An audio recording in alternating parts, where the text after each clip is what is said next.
Pero minsan, naluloko tayo if we look on what we see instead on what our hearts beat.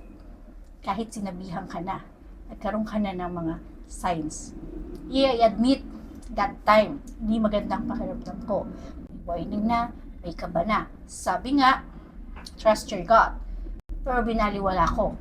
Kasi, mas tumingin ako sa status, sa image, sa itsura ng buhay nila. Ayun, nadali ang ate mo. Kaya ngayon, malinaw na sa akin, huwag kang mag-base sa palabas.